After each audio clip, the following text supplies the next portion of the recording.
Break के बाद आपका स्वागत है। आप देख रहे हैं कहानी कुर्सी की। बात करेंगे जम्मू कश्मीर को लेकर जारी हाई लेवल मीटिंग की। जम्मू कश्मीर में पिछले दिनों हुए आतंकी हमलों को लेकर मोदी सरकार ने काफी गंभीरता दिखाई है। आतंकियों को सबक सिखाने की पूरी तैयारी हो चुकी है और इसी सिलसिले में गृह मंत्री अमित शाह ने दिल्ली में गृह मंत्रालय में बड़ी बैठक की है और इसमें आर्मी चीफ से लेकर सभी अर्धसैनिक बलों के चीफ को बुलाया गया था। बैठक में एनएसए अजीत डोवल के साथ साथ जम्मू कश्मीर के एलजी मनोज सिन्हा भी पहुंचे। बैठक में जम्मू कश्मीर में पिछले हफ्ते हुए 4 आतंकी हमलों के बाद हालात की समीक्षा की गई है। तो वहीं अमरनाथ यात्रा पर फोकस है।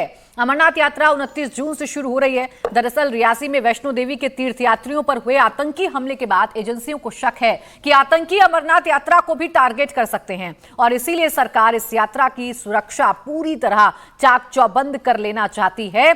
आपको बता दें, बैठकें लगातार जारी हैं। प्रधानमंत्री नरेंद्र मोदी ने भी इटली जाने से पहले एक हाई लेवल मीटिंग की थी और तब भी यही निर्देश दिए गए थे कि आतंकी को पनाह देने वाले जो लोग हैं उन्हें भी चिन्हित किया जाए और कार्रवाई सख्त की जाए। हमको ऊपर से भी इसी तरीके से इंस्ट्रक्शंस हैं गवर्नमेंट ऑफ इंडिया दिल्ली से कि साहब हम और मजबूत करेंगे अपने टीमों को, गाड़ियों में, नाइट विजन डिवाइस में, वेपन में, ट्रेनिंग में, और हम इनको चुन चुन के मार डालेंगे। जैसे हम देख रहे हैं कि ये तादाद में बहुत ज़्यादा नहीं है, तो चूहे की तरह हैं, तो पर है इस तरीके से कि बंदूक है और निहत्थे लोगों के सामने मतलब उनको मौका मिल जाता है। अब हम पूरी आवाम के साथ, आपने जैसे देखा यहाँ पे जिस तरीके से इन्फॉर्मेशन फ्लो कर रहा है, हमारी विलेज डिफेंस ग्रुप है, हमारे एसपीओज हैं, हमारे फोर्स है, हमारे सीआरपीएफ है, आर्मी है, तो ये इसके सामने कहाँ ये टिकेंगे। देखिए, 4 दिन तक लगातार आतंकियों की तरफ से हमले किए गए, एनकाउंटर हुए, आतंकियों को ढेर भी किया गया। अभी जो चिंता का विषय है वो अमरनाथ यात्रा है। पूरी तरीके से फोकस्ड है सुरक्षा बलों का और सरकार का भी कि अमरनाथ यात्रा ठीक तरीके से चले, सुरक्षित तरीके से चले। जिस तरीके से वैष्णो देवी जाने वाले यात्रियों को निशाना बनाया गया, उसके बाद ये खतरा और भी ज्यादा गंभीर हो जाता है और इस पर गंभीरता से कदम उठाए भी जा रहे हैं। राहुल जी, देखिए, अगर आप देखें तो 2014 के बाद भारत में कोई मेजर, जिसे हम मेजर इंसिडेंट कहते हैं, आतंकवादी इंसिडेंट नहीं हुआ है। और अगर आप इसका ग्राफ देखेंगे 2009 के बाद से लगातार 2010 में थोड़ा सा लगभग बराबर था, लेकिन उसके बाद से लगातार जो है टेररिस्ट इंसिडेंट्स कम हुए हैं। और यही कारण है, क्योंकि देखिए अभी भी पाकिस्तान में बहुत ज़्यादा जो टेररिस्ट कैंप्स हैं, पीओके में 17 माना जाता है कि वो टेररिस्ट कैंप्स हैं, ट्रेनिंग कैंप्स हैं, और उसके अलावा 37 लगभग लॉन्चिंग पैड्स हैं। उसके ज़रिए 200-250 आतंकवादियों को इस वक्त कोशिश की जा रही है कि जो सिक्योरिटी फोर्सेस मानते हैं कि 200-250 ऐसे आतंकी हैं जिनको कोशिश की जा रही है कि उन्हें सीमा पार करवाई जाए ताकि इंसिडेंट्स बढ़ाए जा सकें। उसी के कारण ये जो हाल की इंसिडेंट्स कुछ देखने को मिले, उसी संदर्भ में इसे देखा जाना चाहिए।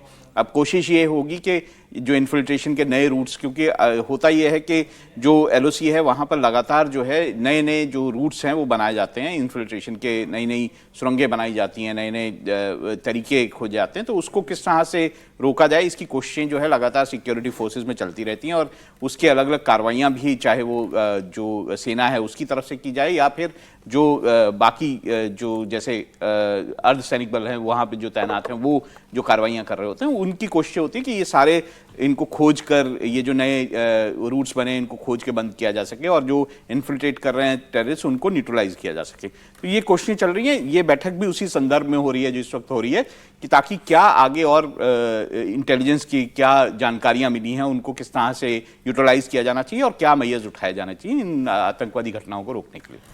और देखिए, इसे फर्स्ट चैलेंज के तौर पर लिया जा सकता है। मोदी सरकार के गठन के बाद, या यूं कहें कि साथ के साथ आतंकी घटनाएं होना शुरू हुई। जम्मू रीजन को इस बार टारगेट किया गया और अब इस पर हाई लेवल मीटिंग चल रही है। अजीत डोवल के ऊपर भी जिम्मेदारी है कि कैसे न्यूट्रलाइज करना है इन आतंकियों को, कैसे इनका खात्मा करना है। समीर जी, अमरनाथ यात्रा का जो जिक्र है वो लगातार किया जा रहा है कि इस बार वो सुरक्षित रहे, इस पर नजर है। क्या कोई खतरा नजर आता है अमरनाथ यात्रा को लेकर?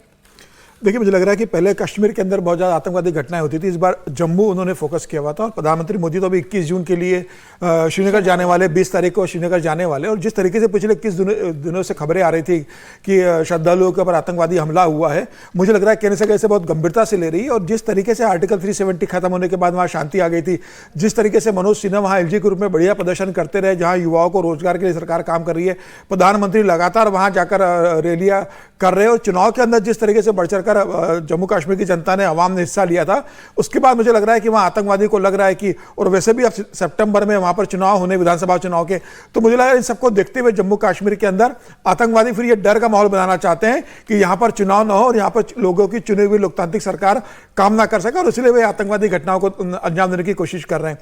कल ही अगर आप देखेंगे तो श्रीनगर में एलजी ने, मनोज सिन्हा ने एक उच्च स्तरीय बैठक ली थी।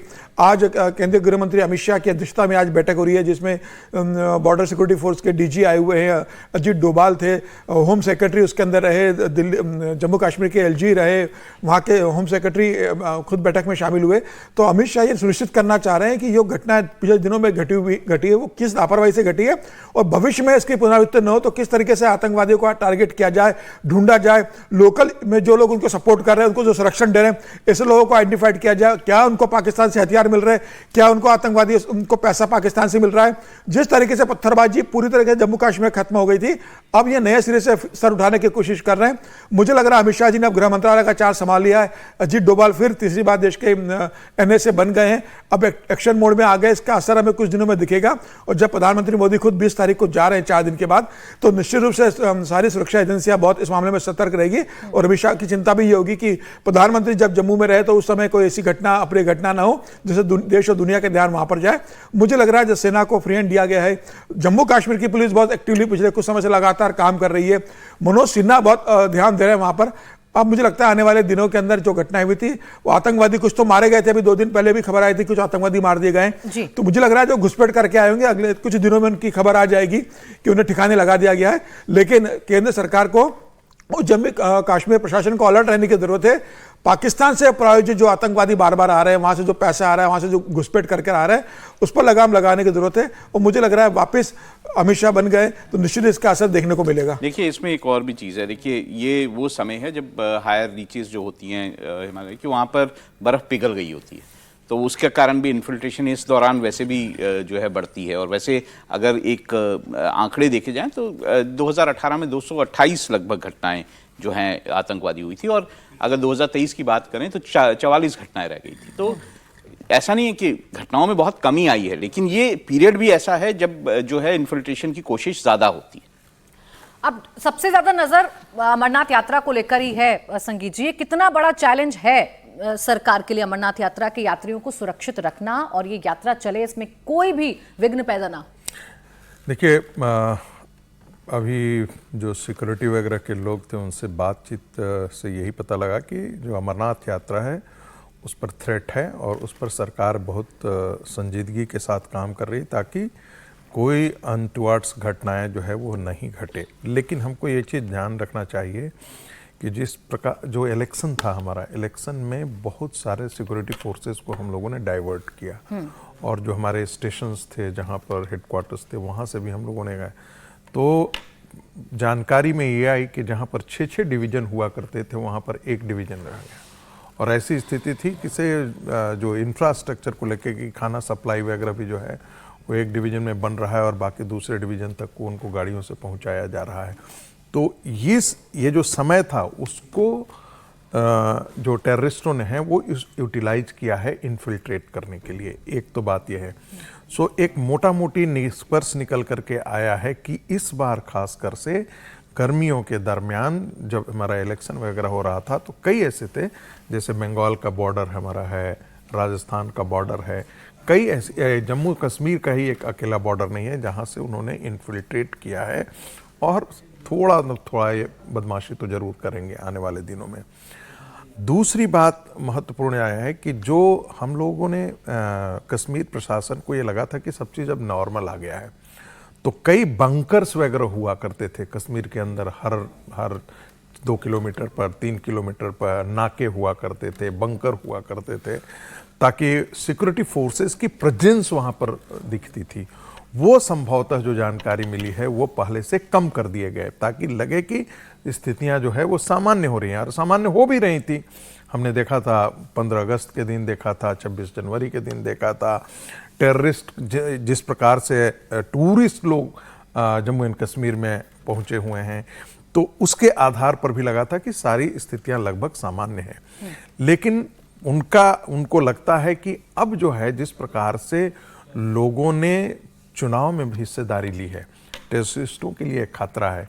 उनकी अपनी प्रेजेंस वहां बना करके रखना, उनका अस्तित्व बनाए रखने के लिए बिल्कुल जरूरी है। और जैसा उन्होंने कहा, इन्होंने शिफ्ट किया कि ये जम्मू सिर्फ अभी कश्मीर नहीं, हम जम्मू में भी स्ट्राइक कर सकते हैं। और जम्मू में ये जो पीर पंजाल वाला एरिया है और साथ साथ जिसको आप अमरनाथ का एरिया बोला, जंगल है, जो खास करके वैष्णो देवी का एरिया है, जब जाते हैं तो वो रास्ते हैं, उसमें इस प्रकार का अब कहाँ पर बैठा हुआ है, कौन कहाँ से अटैक करेगा, ये थोड़ा मुश्किल है। लेकिन मेरा यही एक बातचीत में निकल करके आ रही थी कि भाई मुश्किल से 6,500 गांव हैं पूरे जम्मू एंड कश्मीर के अंदर, तो 6,500 गांव में क्या कॉम्बिंग ऑपरेशन चलाना इतना मुश्किल है? जंगलों में क्या कॉम्बिंग ऑपरेशन चलाना इतना मुश्किल है? उनका सर्च ऑपरेशन कर करके उनके जितने भी आर्म्स एंड एम्युनिशन हैं उनको क्यों नहीं उनको अपने कब्जे में लिया है? तो मुझे लगता है कि कुछ चीज़ें ऐसी हैं जो हमसे वो बेहतर तरीके से जानते हैं कि हमें कैसे निपटना है। जो मोटा मोटी बात निकल करके आ रही है वो ये कि जम्मू कश्मीर के अंदर खासकर से जो टेररिस्ट लोग चाहते हैं अपना प्रेजेंस मेरा है, इसको बताने के लिए वो इस प्रकार से सॉफ्ट टारगेट को वो चुन रहे हैं जिनको कि मारा जाए। और अब एक बस जा रही है, हर बस में सिक्योरिटी फोर्स को अरेंज करना, यदि 80 किलोमीटर का स्ट्रेच है तो हर 2 किलोमीटर के बाद सिक्योरिटी फोर्स का अरेंजमेंट करना, ये थोड़ा मुश्किल काम तो है ही। और खासकर जब इतने बड़े स्तर पर आपके देश में चुनाव हो रहा हो, मुझे लगता है इन चीज़ों का उन्होंने लाभ उठाया और इस प्रकार की बौखलाहट तो है ही। और उस बौखलाहट के पीछे की वजह तो समीर जी समझ में आती है ना, शांति है, आप ज्यादा घुसपैठ नहीं कर पा रहे हैं, बड़ी संख्या में कश्मीर के जो लोग हैं वो वोटिंग में हिस्सा ले रहे हैं। 15 अगस्त और 26 जनवरी की तस्वीरें तो गौरवान्वित करने वाली होती हैं। और दूसरी बड़ी चिंता केंद्रीय गृह मंत्रालय की और भारत सरकार की है कि इस बार अमरनाथ की यात्रा 52 दिनों की होने वाली है। तो 52 दिन का टाइम पीरियड बहुत लंबा होता है। इतने दिन तक लोगों को सुरक्षा मुहैया कराना, तो खबर ये भी आ रही है कि केंद्रीय सुरक्षा एजेंसी की 500 एजेंसियां, केंद्रीय सुरक्षा बलों की 500 एजेंसियां इस बार अमरनाथ यात्रा के रूट पर तैनात होने वाली है, जिससे बिना किसी डर के, बिना किसी दुर्घटना के जो अमरनाथ यात्रा है वो पूरी तरीके से हो, श्रद्धालु पूरे आराम से जा सके और किसी भी अप्रिय घटना का उनको सामना न करना पड़े। गृह मंत्री ने बहुत स्पष्ट निर्देश दिए कि जो 52 दिन की यात्रा है वहां पर श्रद्धालुओं को किसी भी तरह की घटना का सामना न करना पड़े।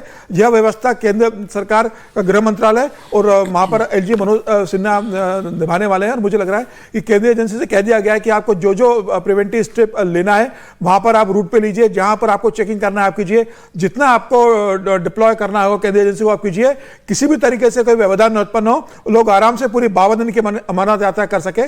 मुझे लग रहा है केंद्र सरकार के सामने एक बड़ी चुनौती है, क्योंकि जिस तरीके से पिछले 21 दिनों के अंदर आतंकवादी घटनाएं हुई है, तो ये निश्चित रूप से आतंकवादी घात लगाकर बैठे होंगे कि अमरनाथ यात्रा में किस तरीके से विस्फोट किया जाए, किस तरह से यात्रियों को मारा जाए। केंद्र सरकार मुझे लगता है इसकी तैयारी कर चुकी है और आने वाले दिनों के अंदर यह हमें देखने को मिलेगा। मैं एक चीज जोड़ना चाहता हूं, देखिए हम शुरू से इस बात को कहते हैं और मेरा आज भी मानना है कि कश्मीर के अंदर जो हिंसा था वो कोई राजनीतिक हिंसा नहीं था। कश्मीर के अंदर एक इस्लामिक जिहाद चल रहा था। उस जिहाद के आड़ में हुर्रियत कॉन्फ्रेंस के लोगों ने और जम्मू कश्मीर लिबरेशन फ्रंट के लोगों ने बहुत सारी हत्याएं आज से 25 साल 30 साल काम किए। वो राजनीति की मुख्य धारा के बाद में किरदार भी बन गए। मुझे लगता है कि जो हत्या में शामिल थे उनके खिलाफ सख्त कार्रवाई की जानी चाहिए थी, उनके खिलाफ केस चला करके अब तक उनको फांसी पर लटका दिया जाना चाहिए था। तो ये दुर्भाग्य से लेकिन ऐसा हुआ नहीं है, होना चाहिए था। वैसे ऐसा ये दुखद घटनाएं हैं जो हुई हैं, लेकिन अगर आप ओवरऑल 10 साल का शासन देखेंगे एनडीए का, तो उसमें जो है लगभग 81% जो सिविलियन कैजुअलिटीज है वो नीचे आई हैं। ऐसा नहीं कि बहुत ही अच्छा काम जो है वो नहीं किसी ने ये नहीं कहा है कि इससे कैजुअलिटी कम हुई है, किसी ने ये नहीं कहा है कि पत्थरबाजी खत्म हो गई है, किसी ने ये नहीं कहा है। लेकिन हमें ये ध्यान में हमेशा रखना चाहिए कि जम्मू कश्मीर के अंदर एक व्यक्ति जो साफ टेररिज्म को सपोर्ट करता था वो भी जीत करके आया है। इसका मतलब है कि कहीं ना कहीं एक है तबका जो आज भी इन ताकतों को ताकत देता है, हवा पानी देता है, पूरी तरीके से खत्म करने में अभी हम कामयाब नहीं हो पाए। नहीं, देखिए बहुत ज्यादा कमी आई है, ऐसा नहीं है। बहुत अगर आप देखेंगे पिछले 10 सालों में 70% कम हो गए इंसिडेंट्स। 81% जो है वो सिविलियन कैजुअलिटीज कम हुई है, 47% लगभग जो सिक्योरिटी फोर्सेस की कैजुअलिटी है कम हुई है। तो ये तभी हो पाता है जब इंसिडेंट्स कम हो, जब आतंकवादी कम इन्फिल्ट्रेट कर पाए, कम आ पाए और उनको कंटेन किया गया हो, तभी ये संभव है। अभी जिस अमरनाथ यात्रा की हम बात कर रहे हैं, तो क्या कोई मैसेजिंग भी होगी सरकार की तरफ से या भारत की तरफ से कुछ कदम बढ़ा हमेशा जब भी अमरनाथ यात्रा होती है, हमेशा जो टेरर अटैक का कश्मीर में जो है वो खतरा बना रहता है और उसके लिए बहुत ज़्यादा इंतजाम किए जाते हैं। अगर आप कोई गया हो, मुझे नहीं पता कितने लोग गए हैं, लेकिन अगर अमरनाथ यात्रा के पूरे आप रूट को देखेंगे तो जगह जगह पर सिक्योरिटी फोर्सेस जो हैं वो तैनात रहती है और जहाँ पे कैंप्स लगाए जाते हैं, जहाँ पे श्रद्धालु इकट्ठा होते हैं, बीच में रुकते हैं, वहाँ पे इकट्ठा होते हैं, वहाँ पे स्पेशल जो है सिक्योरिटी के इंतजाम किए गए होते हैं, बहुत ज़्यादा इंतजाम होते हैं और कोशिश की जाती है कि कोई भी छोटा मोटा भी इंसिडेंट ना हो पाए। मुझे लग रहा है कि केंद्र सरकार को जो बड़ी उपलब्धि जम्मू कश्मीर में मिली है वो ये मिली है कि वहाँ के युवाओं को केंद्र सरकार ने बहुत अच्छा रोजगार के लिए मतलब सुविधाएं उपलब्ध कराई है। उनको रोजगार शुरू करने के लिए केंद्र सरकार बिना ब्याज का उनको पैसा दे रही है, उनको स्किल डेवलपमेंट के अंदर ट्रेनिंग दे रही है, उनको दूसरे टूरिज्म के लिए जम्मू कश्मीर में कैसे बढ़ सकता है उसके लिए उनको ट्रेनिंग और सुविधा उपलब्ध करा रही है। तो जो बड़ा युवा वर्ग जो पैसों की आड़ में पत्थरबाजी में शामिल होता था, मुझे लग रहा है वो रोजगार के अंदर अब जाने लगा है। और जब प्रधानमंत्री मोदी गए थे श्रीनगर में रैली को संबोधित करने, तो वहां उन्होंने युवाओं से बात की थी कि जो खुद वहां पर किसी ना किसी छोटे उद्योगों में जुड़े और पैसा कमा रहे हैं। तो मुझे लग रहा है कि आतंकवादी इसलिए भी बौखला गए कि अब उन्हें जिस तरीके से जम्मू कश्मीर में लोकल सपोर्ट मिलता था वो मिलना लगभग बंद हो गया है। इसके कारण भी उनकी थोड़ी बौखलाहट ज्यादा है, लेकिन मुझे लग रहा है जितने बचे हुए वो आने वाले दिनों में वो भी खत्म हो जाएंगे और जम्मू कश्मीर बहुत आराम से और बहुत शांतिपूर्ण चुनाव होंगे। और जम्मू कश्मीर पहली बार अपने लोकतांत्रिक चुनी हुई सरकार आर्टिकल 370 खत्म होने के बाद प्रदेश को मिलेगी। ठीक है, अपनी मौजूदगी दर्ज कराने की कोशिश की गई है आतंकियों की तरफ से और उसे कैसे खत्म करना है, कैसे मुंहतोड़ जवाब देना है, इसको लेकर लगातार बैठकों का दौर भी जारी है।